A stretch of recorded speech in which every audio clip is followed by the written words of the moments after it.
Let's see, we get a clap for me. Good morning. Happy New Year. Those of you who haven't had a chance to see, welcome to warm Albany, for those of you who came into town. Albany is warm relatively today. I don't know if you've seen the temperatures around the country today, but extreme weather is a reality. But welcome to all of you. Let's begin by going around the table, if we can, and just introduce who we have with us here today for this important announcement. I'm going to introduce Bob Magna, who is the Budget Director of the State of New York extraordinaire for many years. And Heather, why don't you start? I'm Heather Berschetti, President and CEO of the Business Council of New York State. And I'm Brian McMahon, I'm the Executive Director of the New York State Economic Development Council. Good morning, Carlos Chasseur, President and CEO of Brooklyn Chamber of Commerce. Barbara Ann Keegan, President and CEO of the Otsego County Chamber of Commerce. Everton Enriquez, I'm a Regional Innovation Specialist with the Mohawk Valley, the Capital District, and the Mid-Hudson Valley. Laura Mann, I am the Director of a new initiative, Fuse Hub, working with manufacturing companies. Michael Tucker, the President and CEO of the Center for Economic Growth. Steve Craig, President and CEO of Commerce Shenango in Shenango County. Mark Kilmer, President and CEO of the Fulton Montgomery Regional Chamber of Commerce. Ron Higgs, Deputy Commissioner for Strategic Planning and Economic Development for Dutchess County. Hugh Hill, President of the Malone Chamber of Commerce. Mark Innes, I'm President and CEO of the Chamber of Southern Saratoga County and Clifton Park. Kate Fish, I'm the Executive Director of the Adirondack North Country Association. Tom Phillips, Executive Director of the Hudson Valley Technology Development Corporation. Jim Cunningham, Business Developer with the Alliance for Manufacturing and Technology. Gary Douglas, President of the North Country Chamber of Commerce. Good morning, Mark Egan with the Albany Colony Regional Chamber. Ken Stevens, from Legal Aid Society in New York City. Chris Coy, Asian American Equality in New York City.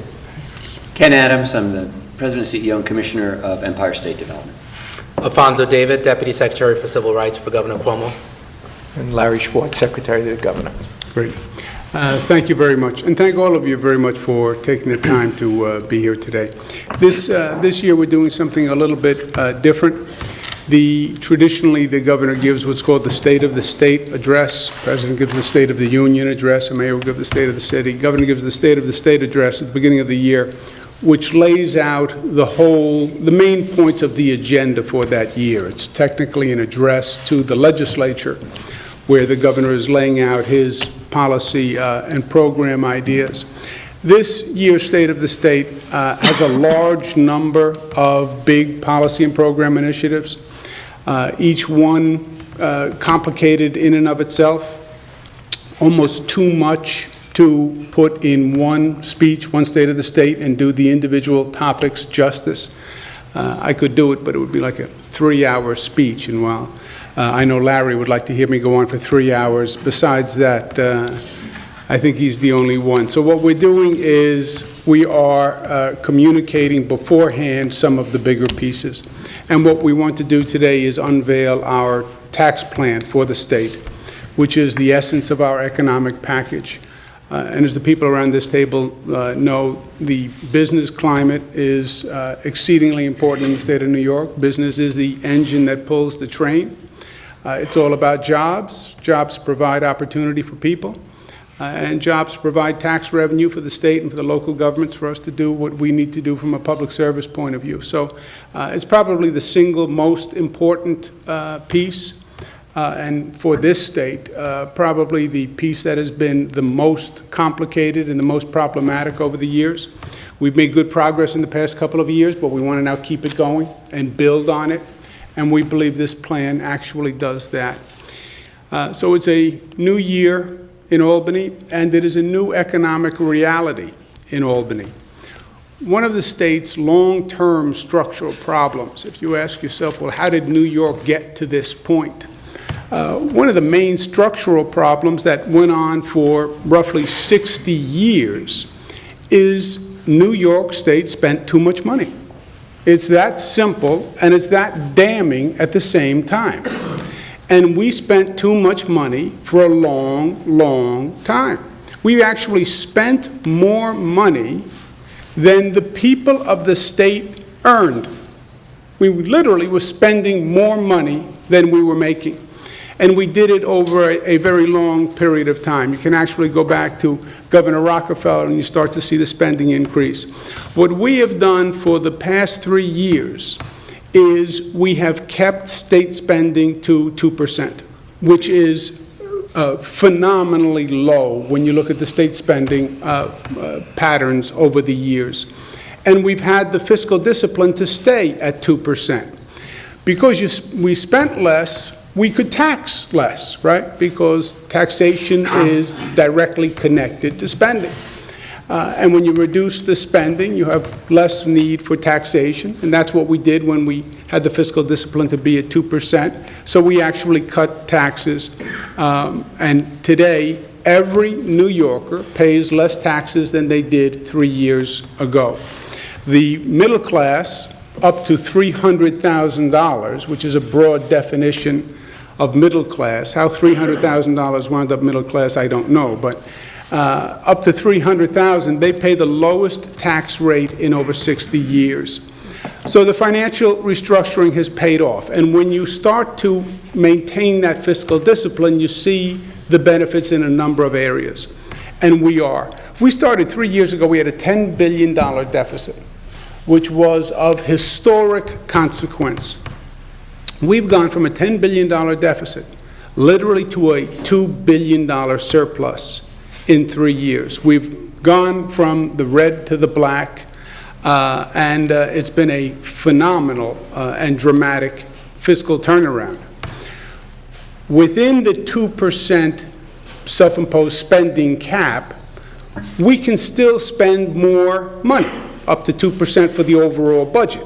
But education funding, for example, within the 2% cap, we can increase education by our current plan, which is by a formula amount for education, a formula amount for Medicaid. We can pay for those increases in the budget, economic development investments, which are very important to us, and we can still have funding to do more tax cuts. So the surplus amount allows us to spend 2% more, which will raise funding in a number of areas, and still afford a tax cut. We impaneled a Solomon McCall tax commission a while back. And we asked them to go through the code and to simplify the tax code, because it is maddening and it is unnecessarily burdensome and duplicative. And we said, just take that tax code and tell me how to make it simpler and how to make it better, which was a very tedious, long-term piece of work. And they did an extraordinary piece of work. We took their recommendations and gave it to the Pataki-McCall Commission. Pataki-McCall, former Governor George Pataki, former Controller Carl McCall, two of the most experienced state officials, obviously. There's also an obvious political ramifications to Governor George Pataki. He was a Republican, still is a Republican. Carl McCall was a Democrat, still is a Democrat. But they were the top Republican, top Democrat in the state for many years. We're going into an election year, and it was important to me to set a bipartisan signal on this important topic going into it. And the George Pataki, Carl McCall Commission took the work of the Solomon McCall Commission, but then I said to Pataki McCall, I want real options and real recommendations, and that's what they gave us. We've accepted most of the recommendations, and we've added some thoughts of our own, but the Commission did what we asked the Commission to do, and they did a good job about it. The Commission fundamentally recognized that New Yorkers need tax relief. You have a lot of hardworking families, a lot of homeowners who are getting crushed in this state by taxation. And they understand that more tax cuts changes the business climate of New York, changes the reputation of New York, changes the perception of New York, will keep more business and will attract more business, and you grow more revenue. This state needs to grow, right? So changing the tax code, changing the business climate actually helps grow the economy. And that was the founding premise of the Commission, and they were right. They came up with tax reform in 4 basic areas. First is business tax cuts that actually promote economic growth. To make the state more competitive, cut the burdensome business taxes. New York State corporate income tax rate is now 7.1%. The Commission recommends cutting it to 6.5%, which will be the lowest rate since 1968.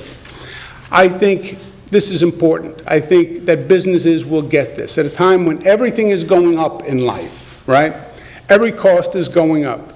You don't hear about a cost going back to where it was in 1968. And that's exactly what I want to do with the corporate tax rate. To help stimulate the creation of manufacturing jobs, which is of special import to the state, a manufacturer's property tax credit, 20% of the firm's property tax liability. Property tax, which we'll mention later on, is the largest tax in the state. Offer manufacturers, who very often have a large property tax bill because they have a large piece of property, a 20% credit where we'll reimburse them 20% of their property tax.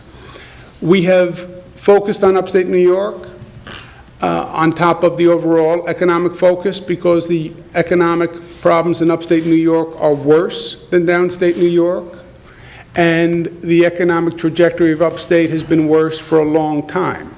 So we have a special focus on upstate New York, and I'm proud to say that. Using that focus here, we want to reduce the corporate income tax in upstate New York for manufacturers to zero. Period. Zero. Just say our tax rate for manufacturing companies in upstate New York is zero, because you can't beat zero. And everybody knows it. And you want to make a powerful statement of this is a different New York and it's a different time, and if you want to locate your business anywhere, look at New York because you think we're high cost, you're exactly wrong. We're actually the lowest cost. We're zero. It's the debate, the discussion is over. We've done the same thing with a program called Startup New York, which is in geographic zones. Same thing, no taxes for 10 years. Conversation's over. Debate's over. This would do the same thing for upstate New York for manufacturers. Zero corporate income tax. 18A is a temporary utility surcharge that's been a burden to business. It was scheduled to end in 2018. We want to eliminate the temporary assessment for the industrial customers and accelerate the phase out for all other users. Second is property tax freeze. Remember, the number one tax burden in New York is not the personal income tax. When you look at where the state gets the money, we get about $40 billion per year from the income tax. We get about $50 billion per year from property tax. Property tax is the tax that crushes New Yorkers and makes New York inhospitable to business. We have the highest property taxes in the nation. Literally, Westchester County, the highest property tax in the United States of America, Westchester County. Nassau, number 2. Rockland, number 4, in the nation, that is. While the downstate suburbs pay the most property tax in terms of absolute dollars, by percentage of home value, the upstate counties are paying a higher cost. The home value tends to be lower in upstate New York, and they are paying a higher percentage cost. And when you look at the percentage cost, the upstate counties are paying 13 of the 15 highest tax counties in the nation are in upstate New York. Why are property taxes so high? We have 10,500 governments. That's why. 10,500 governments. Towns, villages, district, water district, sewer district, fire district, another district, just to count the other districts. We were government crazed in this state. And we set up all these subdivisions and all these governmental entities. And now they have a life of their own. And it's political turf and it's patronage. And we just have many more levels of government, many more organizations that we're subsidizing. Every morning you wake up, you're turning on 10,500 light switches, 10,500 fleets of cars, 10,500 Xerox machines. And that's the cost that is crushing this state. Whatever the rate of increase, is going to be stifling for the economy. That's one government for every 395 households in the state of New York. And that, when we talk about structural problems and going down the list of structural problems to change this state, this is the next big problem for us to tackle, is the number of local governments. We have been very aggressive in trying to deal with this issue. First, the state assumed a large number of the costs that the local governments were paying. We've taken over more local costs than any state government has taken over in modern political history. About $1.2 billion over 5 years in the growth of Medicaid from local governments. We passed pension reform, which has been a major problem for governments in this state and governments all across the country. We have been unwilling to further enable or facilitate local governments that are functionally bankrupt, is the expression I use, because there are governments where the numbers just don't work, and they've been getting by year to year by cash subsidies, and they say that balances the books. It doesn't balance the books. It just pushes the problem to the next year. We've offered them financial restructuring, where they can come in.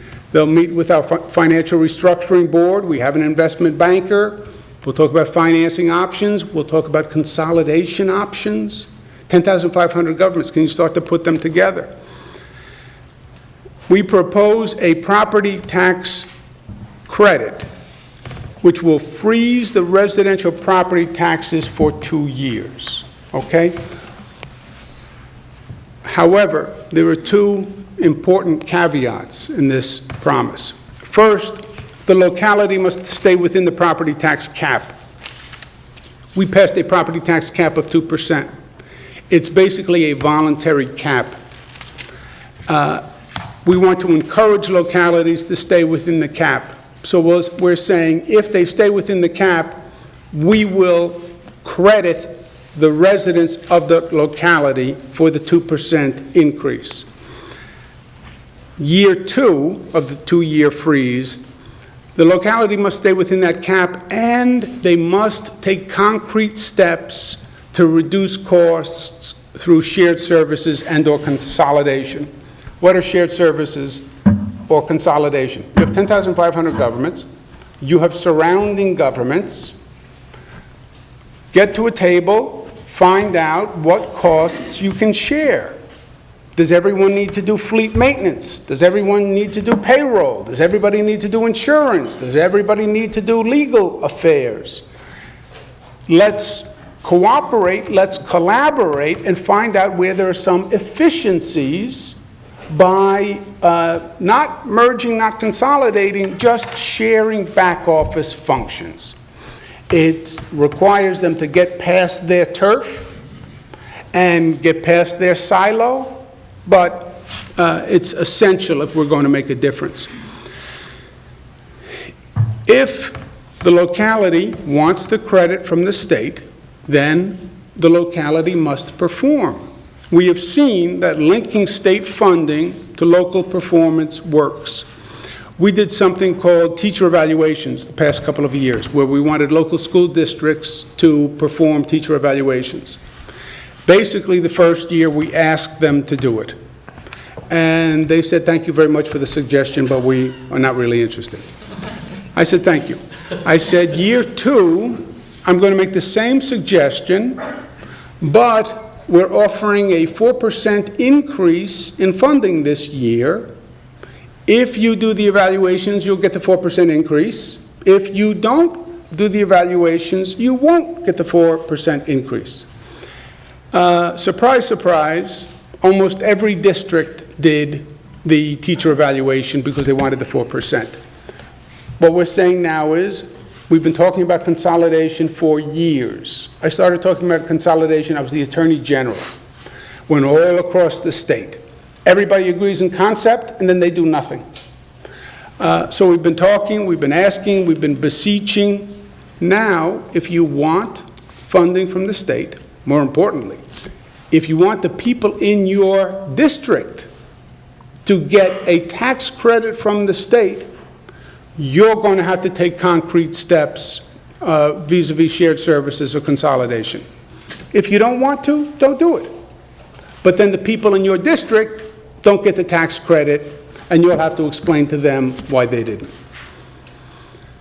Third is property tax credit tied to ability to pay. We also need a measure that links property tax with income and low-income households and gives a break to low-income households who are paying a high percentage of their income to property taxes. It's called a circuit breaker, but it basically adjusts property tax according to ability to pay. The property tax cap works in places outside of New York City. New York City does not have a property tax cap, but New York City has a lot of people with a lot of problems. Renters are being crushed. We would also offer a renter's credit to help renters in communities across New York State, but it would also help people especially in New York City. Last point is estate tax reform. New York is one of only 15 states with an estate tax. Our exemption levels are among the lowest and our rates are among the highest. If you ask people one of the reasons they leave the state, we say euphemistically they leave the state to die. The estate tax is very high in New York, so people get older, and if they have concerns about passing on wealth, they tend to move out of the state.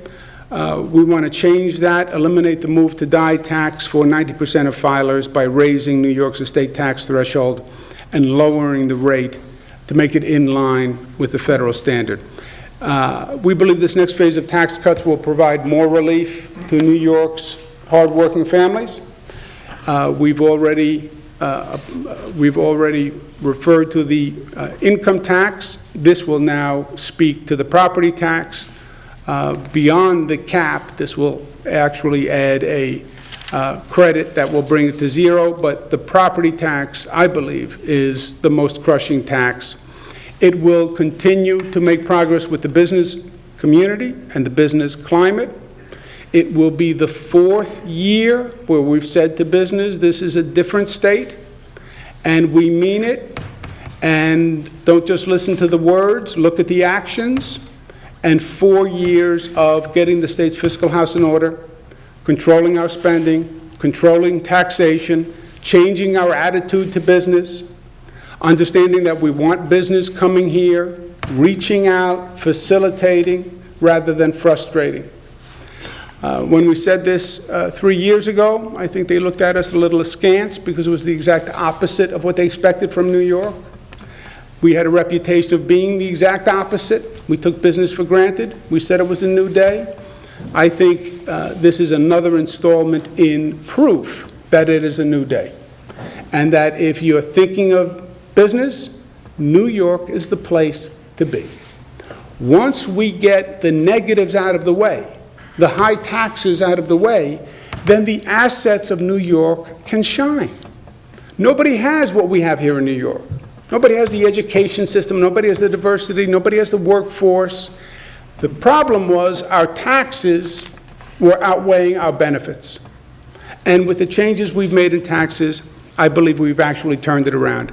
The numbers tell that story. We've added 380,000 private sector jobs since 2010. New York is number 2 in jobs created since the recession. Number 2 in the nation. We have more jobs today than at any time in the history of the state of New York. Unemployment in every region is down from where we started 3 years ago. So all the arrows are pointed in the right direction. We have the ship of state headed in the right direction. Spending is down, taxes is down, unemployment is down, and jobs are up. And that is exactly where you want to be. And this can only make that better. We're restoring New York as the great state of opportunity, and we believe this financial program will keep that momentum going and probably increase it. With that, I'm going to turn it over to my colleague, the phenomenal budget director, to put some meat on the bones of the tax plan. Bob Megna. Thank you, Governor. I think we need to talk about the progress we've made to date, and the next few slides are a short summary of what's already been done.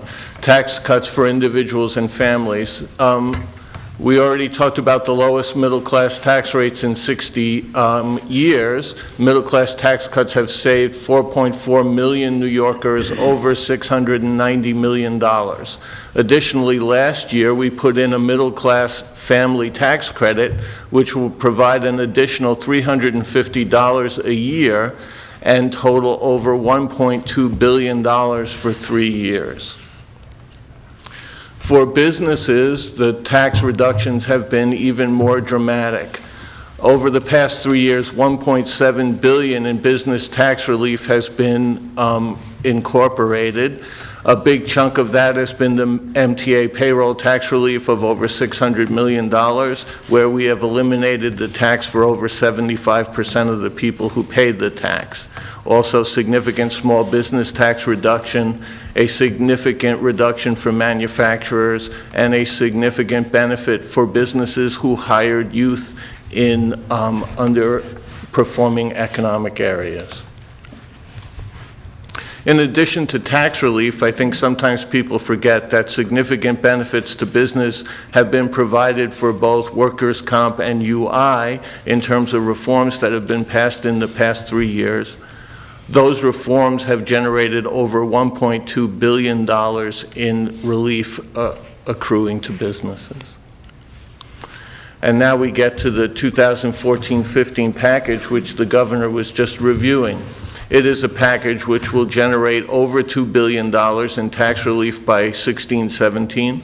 And again, it has a significant number of components: corporate tax reform, real property tax relief, eliminating the net income tax rate on upstate manufacturers, eliminating or phasing out the 18A utility tax assessment, a youth tax credit, a 2-year property tax freeze, residential property tax credit tied to personal income, a renter's personal income tax credit, estate tax reform, and tax simplification recommended by the Solomon Commission. I run out of breath getting to the Just in time. end of that list. Business tax relief. Close to $350 million in business tax relief will be provided. We will be combining the bank tax and corporate franchise tax in New York State, so we're essentially eliminating a tax from the tax code. Folks have been wanting to get this reform done for many years, and the governor is proposing getting it accomplished with this budget. We would also eliminate corporate license fees, and the tax rate would reduce from 7.1 to 6.5, the lowest tax rate since 1968. New York will have the lowest corporate tax rate in the Northeast at 6.5%. For manufacturers, statewide, we are providing a manufacturing property tax credit of about $136 million. Manufacturers would receive a property tax credit equal to 20% of their annual property tax bill, which will be refundable. For upstate businesses, we are eliminating the tax rate on upstate manufacturers. That rate will go to 0%. That will benefit about 4,300 existing upstate manufacturers. And as the governor says, you can't beat zero. We will have the lowest tax rate on net income in the nation. We will accelerate the phase out of the 18A utility tax. That will save $200 million.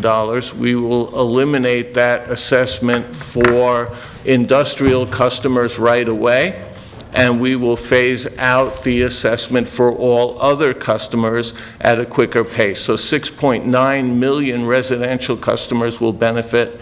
Over 1 million businesses will benefit when the assessment is finally phased out. The 2-year property tax freeze is $976 million, close to $1 billion. It's available to households outside New York City with incomes below $500,000 that keep to the property tax cap. In the second year, the benefit's only available to local governments that develop a plan for shared services, or consolidation of operations. The freeze would benefit 2.8 million taxpayers.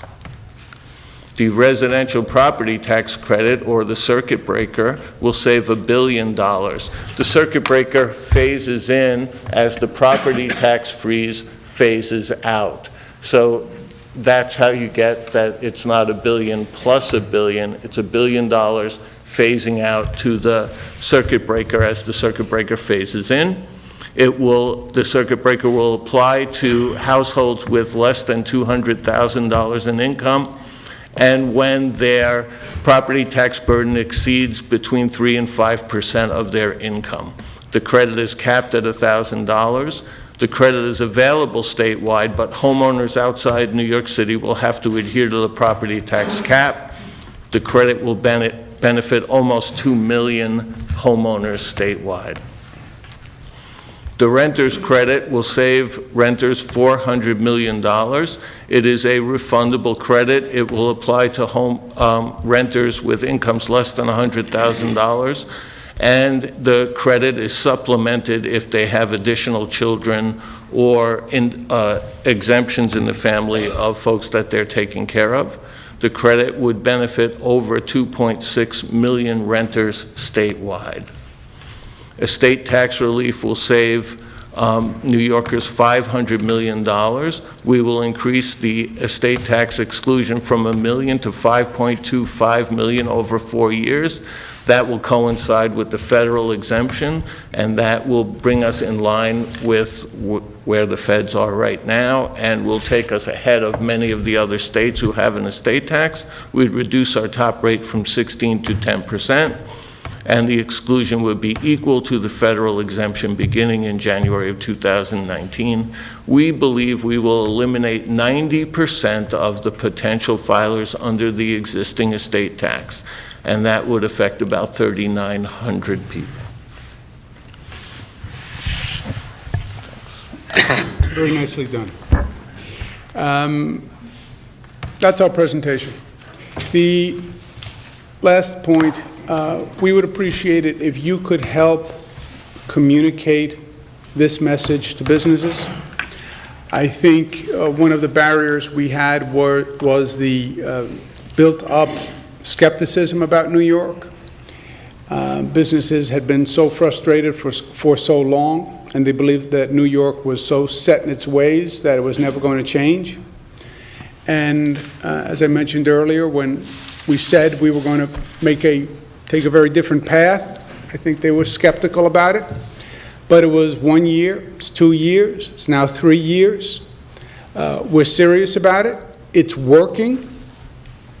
You know, the fiscal discipline, the sound finances start to pay dividends themselves.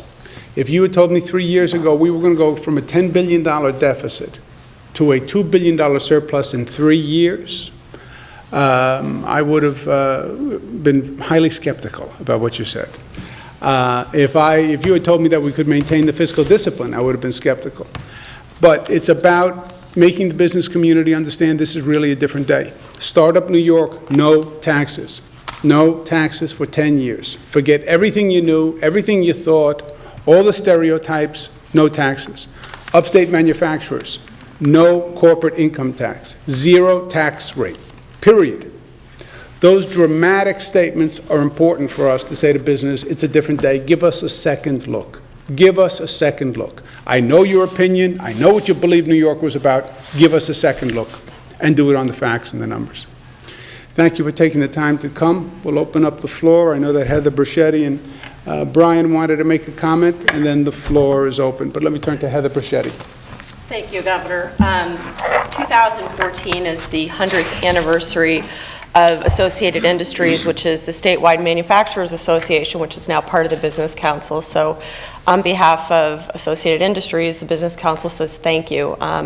The tax relief for manufacturing really can't be overstated, the importance of it.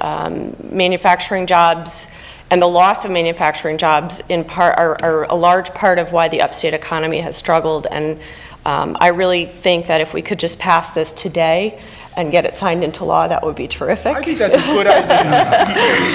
But I just want to say thank you very much. The tax relief for manufacturers is such an important step in the right direction for upstate, and I really can't say thank you enough.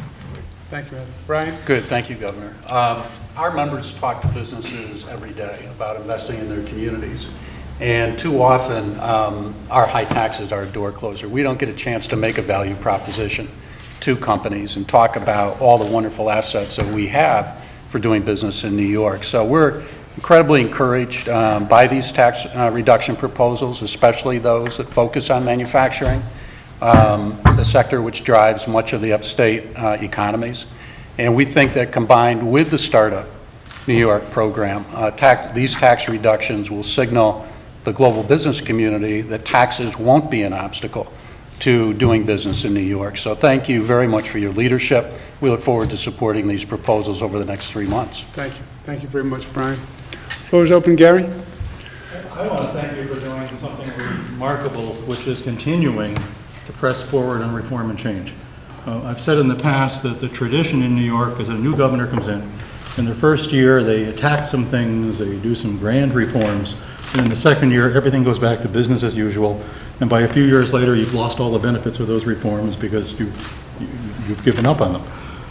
You said you were going to change the trajectory of this state, and that takes year by year progress, and you're doing it. This is like a first-year governor. Once again, every year, you come here, and it's refreshing because you're put forward really grand proposals that are the sort that we became cynical about in the past, that only in the first year. So keep doing first years. Many more of them. They're so tiring, Gary. But I also want to say that I want to echo what's been said, the importance of that zeroing out on manufacturing for upstate. And just taking our region as an example. We are on the cusp, as I know you're aware and Ken's aware, of a remarkable opportunity in upstate to attract a wave of investment from Canada in U.S. subsidiary operations, many of them manufacturing, that we haven't seen since the mid-90s. It's there, it's going to happen over the next couple of years, but unlike the mid-90s when it was kind of our turf, the other states are being far more aggressive there. Pennsylvania, Massachusetts, Alabama, Texas, they're all up there and trying to eat our lunch. They're not going to eat our lunch when a state of Vermont, which is one we're in direct competition with often when we talk to companies up there, has 8.5% and we can say 0. So it is going to be a remarkable tool. Thank you. Thank you, Gary. And your point about first-year governors, I'm working on a side job where I'm working on a book privately that I'm writing. But it's causing me to go back and reflect.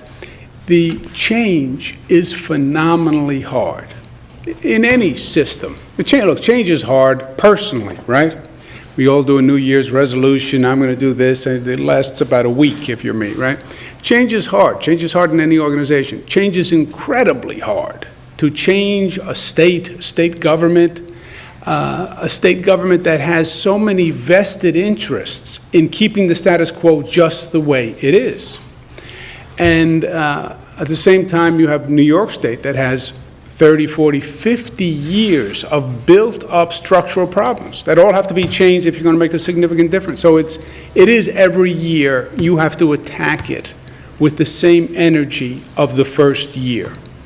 Now, this year I start to feel it getting a little easier. Not that it's going to be easier with the legislature, because it's not, but it becomes self-rewarding because you see the benefits of what you did in year 1 and year 2, right? You see the numbers start to change. You go to a surplus. So that's motivating us.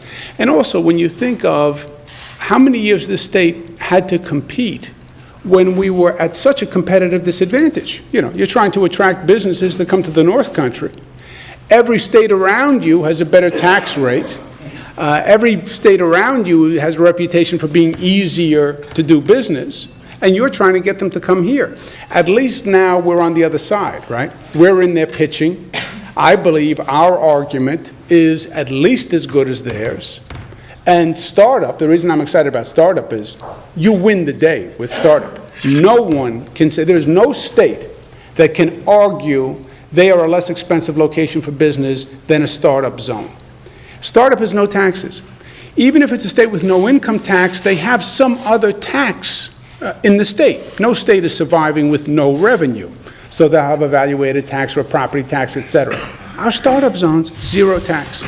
Upstate manufacturers, zero. So I really feel the arrows are pointed in the right direction, but also you can feel the momentum is with us. Thank you. Governor, I just wanted to say that, my office is at the Chamber of Southern Saratoga County. We're in Clifton Park. I'm surrounded by 3 very large manufacturers employing some 10,000 people between them, but also so many small and medium-sized companies, 10, 20, 50 employees, all manufacturing. Some of it's very fascinating, the work that they do, from specialty silicone products used in medical devices, companies that crush stone and turn them into, to my eyes, works of art that are used to build for manufacturing, for parts for other manufacturers. And it's my fond hope that this will help all of those manufacturers as well, that this will be a great opportunity, and I applaud you for working on trying to do something. Every day I get to see the results of these people's labor, and if we can help make the world a little bit easier for them and unleash some of that creative energy that they have, I think it's going to be great. Thank you, Peter. We will. Kate? Yes, we represent and deal with a lot of small businesses in rural areas on the ground. Small-scale energy producers, artisans, farmers, etc. And there are 2 things that are going on. One is there's a fundamental change in attitude that we're seeing. You've mentioned that in the North Country. There's a sense of hope, and this is a wonderful place to be, as opposed to this is an overwhelmingly challenging place to be. The second thing we see you doing, and I echo what Gary said, you have, since taking office, have systematically looked at what are the problems in the state, and what are the underlying causes of those problems, and how do we address those underlying causes. And I think people are feeling a sense of confidence that, as you said, the arrows are pointing in the right direction. And so I just want to thank you on behalf of all our little bitty constituents, many little bitty constituents across the North Country, for tackling this huge problem and really starting to move the needle. It's perceptible. Thank you. Thank you, Kate. Michael? Governor, I want to thank you on behalf of our members for taking this progressively another step further. Taking your economic development initiatives to benefit manufacturers, to benefit industrial customers, small business, continues the progress that you've made under the regional economic development model that has put the bottom-up effort in focusing economic development opportunities for New York State.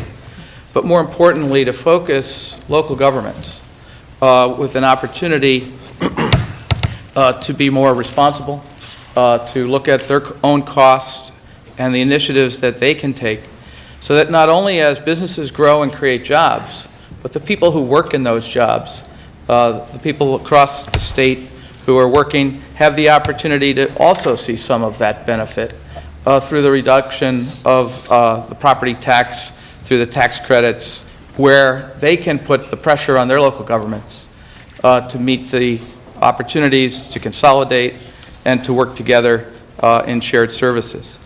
And further, and also very, very important, are the initiatives that you have for those New Yorkers who are lower income, hardworking families who will have the benefits that will come through this collaborative system. So when you take the opportunities and incentives for the business owners who are creating the jobs, bringing that down through our local governments and to the citizenry across the board at every income level, both in our urban areas, our rural areas, and our suburban areas.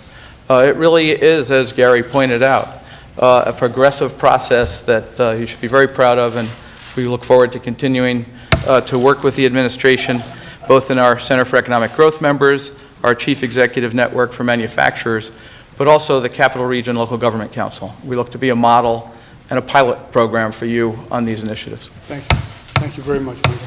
Laura? I just want to say that I think this is very exciting for manufacturers. I think it's going to lift an onerous burden from them, give them wind under their wings, and from our perspectives, and I hope there's be able to have the resources to leverage New York State's assets in innovation and grow. And we think that this is the best opportunity for them to keep all of New York State's assets here and growing. So thank you very much.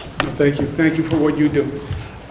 We'll cut it off there if we can, because we're running a little short on time. Any questions from the press on this topic? And then we'll let our colleagues leave, and we'll take off-topic questions. But any on-topic questions, Casey? Budget Director, would you mind explaining the kind of timeline for the phase out of the freeze and the phase into the circuit breaker? And after I hear that, I have a follow-up. No, you only get one question. Oh.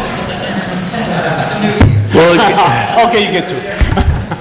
Well, again, they're both about $1 billion in total, and the plan, again, as the governor has described it, is the freeze would take place in the first 2 years, and as the freeze is taking place and phasing out in the third year, we'd be phasing in the circuit breaker. So there would be a little bit of overlap over the 2 years, but the plan is you have the property tax freeze in the first 2 years, and the circuit breaker phases in after that. And lasts how long? The circuit breaker is permanent. My follow-up, is there a concern that the circuit breaker would be less of a money stick, as it were, than the tax freeze would be, because the percentage of people that would get the benefit from the circuit breaker would of course be smaller than those who would potentially get the benefit from the freeze? Well, I think as the governor has outlined it, the very important point in year 2 is, as the circuit breaker is phasing in, so it wouldn't really be an issue, that local governments would have to make decisions that if they wanted their citizens to get the second year of the freeze, they would have to take shared services actions, significant actions, so that they could get the freeze in the second year. Casey, excuse me one second. Casey, just so we're clear, it could only be that some households you have one stick, to use your word. Some households you have 2 sticks because they're getting the credit plus they're a circuit breaker household, right? But that would only be in the overlapping year, right? That would be the overlapping year, but you would still have, and we're talking about year 1 and year 2. Especially year 1 and year 2, you still have the same number of households because they were under the freeze in the first place. And then it will be, it will be like teacher evaluations, and you were here with teacher evaluations. First year, we had 0 compliance. Second year, went virtually 100%. It's the whole concept of the cap, by the way. The cap is not a cap, right? Property cap, except it's not a cap. It's 2% if they want to do it. Yes, but if we don't do it, the people in our community get upset. Well, that's their issue, and that's democracy, right? This plays off that. They don't have to do anything. If they don't want to do shared services, they don't want to do consolidation, don't do it. But then the people in your district are not going to get the state credit, and you'll have to explain to the people in your district why they didn't get the state credit. Well, I'll tell them I wasn't going to talk to the neighboring towns because we don't like them. I said, okay, go ahead. That's up to you. It's purely voluntary. But look, when we talk about, and Case Point was right, we virtually made a list of structural problems that you have to attack. And we've been working our way down the structural list. Spend too much money, pension reform, labor contract unsustainable, budget had automatic inflators in it that on day 1 you were already behind the 8 ball, and the special interests controlled the budget process in this town. Next item is 10,500 local governments. And you can say whatever you want back and forth. Well, the state could do this, the state could do this, the state could do this. As long as you have 10,500 entities that you support every morning, you're not going to make a significant difference in property taxes. If you don't make a significant difference in property taxes, you can't fundamentally get the taxes of the state under control. You just have to reduce that bureaucracy. You can't feed that many mouths every morning. And that is a structural problem because every one of those jurisdictions has their own identity. their own patronage, their own jobs, their own culture. And cooperation sounds nice, collaboration sounds nice, but doing it my way sounds better. And that's what we've been running into, and this is going to go right at that, on a voluntary basis. Governor, can you explain how this will be sustainable after the latest extension of the millionaire's tax for about $2 billion a year expires? Well, Mike, short answer, you have to look at the numbers in year 3, right? Are you living within the 2% cap? Are the revenues continuing to come in? Then we believe the surplus is going to continue to grow. But you'd have to look at the numbers at that point of time. And Mr. Megna, the phenomenal budget director, comes into me now and has a caveat.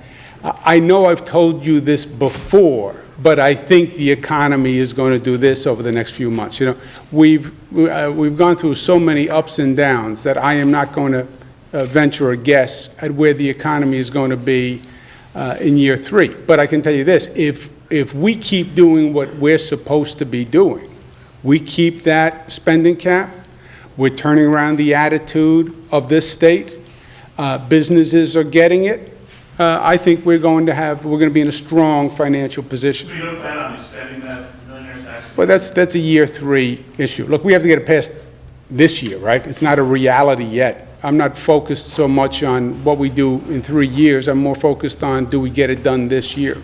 So what do you say that the local mayors, county executives who say that 2% property tax cap, 1, isn't really 2% because type inflation, and 2, that there's not enough mandate relief to stay within the cap?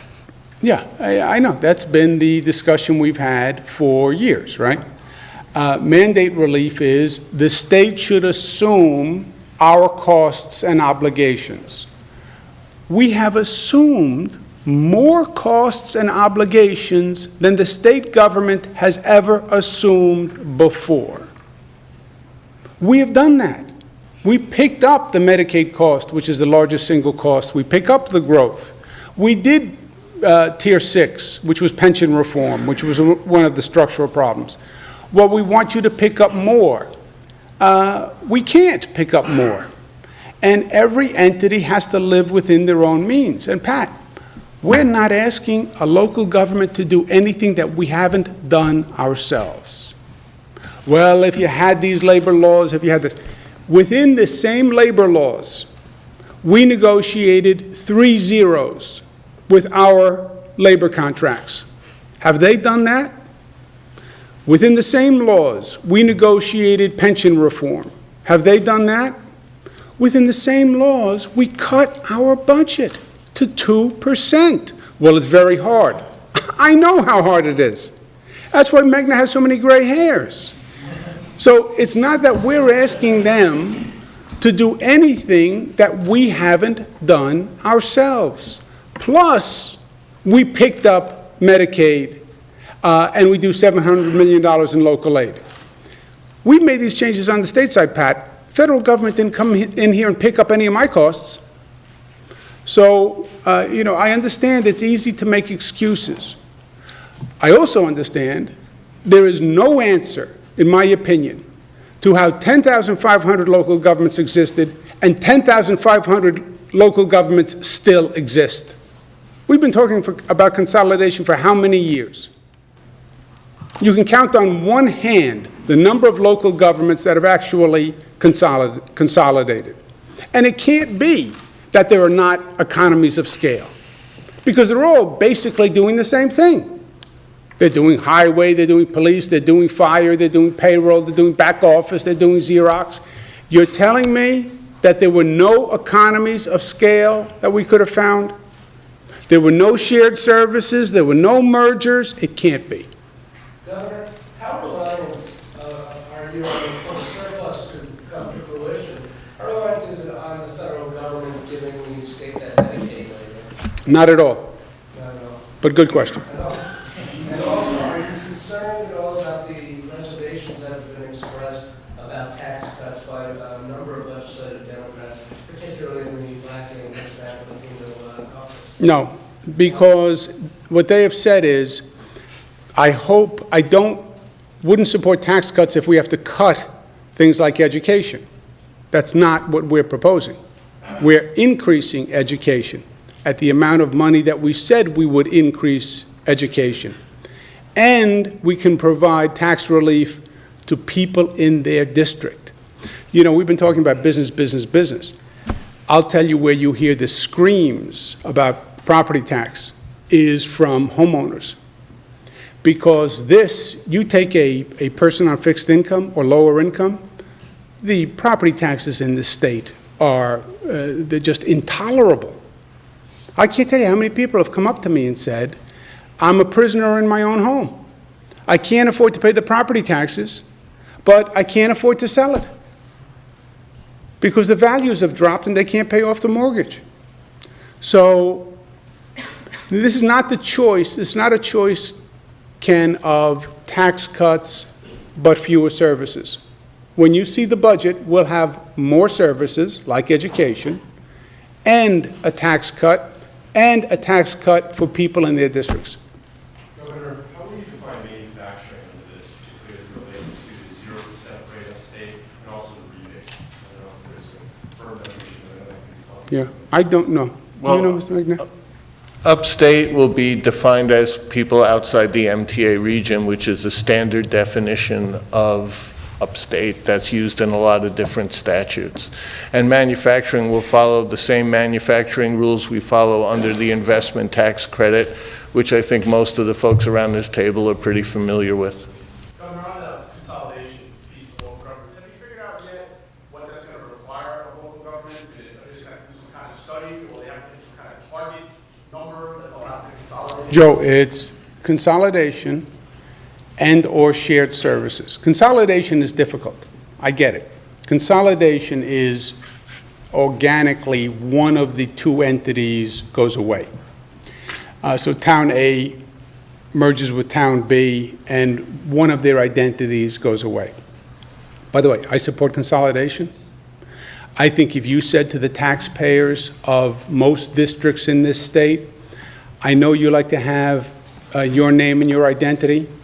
Is it worth $2,000 a year to you to have your name and your identity? They would say, change my name.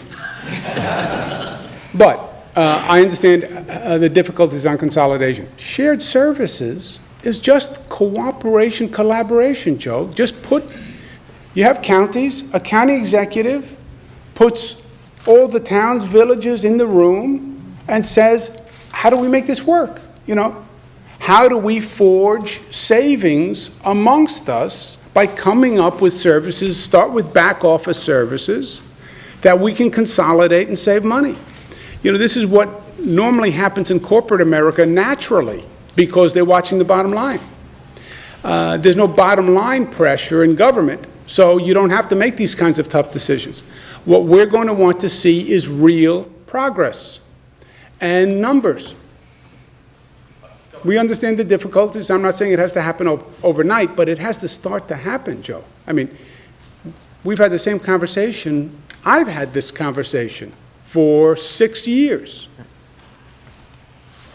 Nick? I'm sorry, Tom, I had said Nick.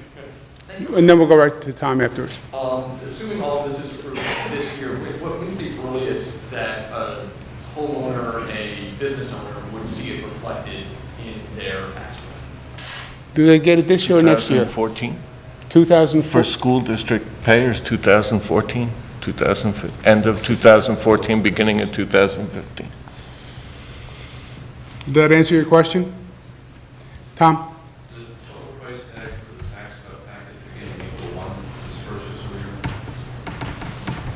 fiscal year? $2 billion? No, the first year, before it's fully phased I don't in. know. I think we're still working out the details of how it phases in, but, I mean, there will be a significant tax reduction that will be reflected in 14-15 budget. I mean, we're still phasing in the pieces. The third year. Governor, when you're talking about lowering taxes, Mayor de Blasio just held a press conference asking that taxes be increased in the city for his pre-K plan. Nobody expects it, or even include that Wednesday. How are you going to do it pre-K? I think, look, there's a two-step process, right? In government and in life. First, decide what you want to do, and step two is decide how you're going to do it.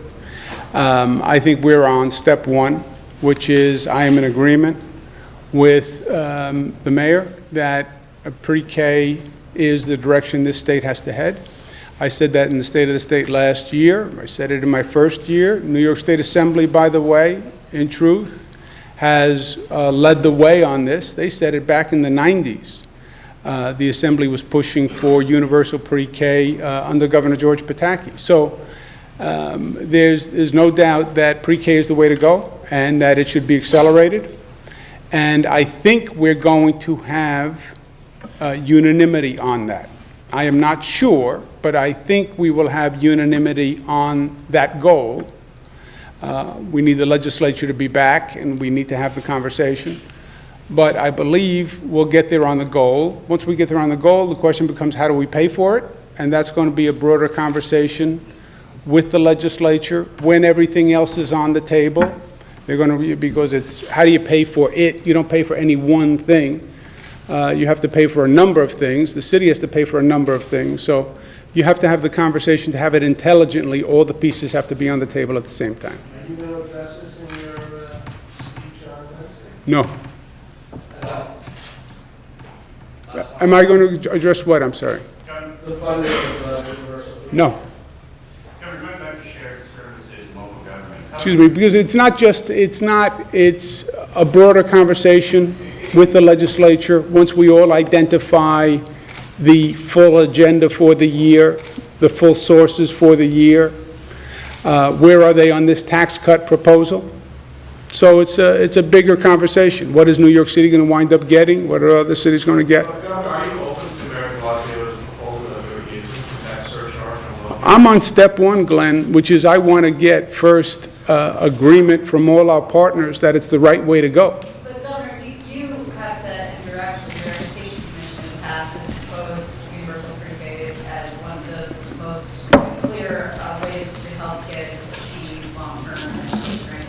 And I know that you've made money available in the past through competitive grants for pre-K. But is it something that you believe needs to be sustainable, that kind of revenue over the long term, which is what Mayor de Blasio says? Well, nobody wants to go, yeah, you don't open first grade to close first grade in 3 years, right?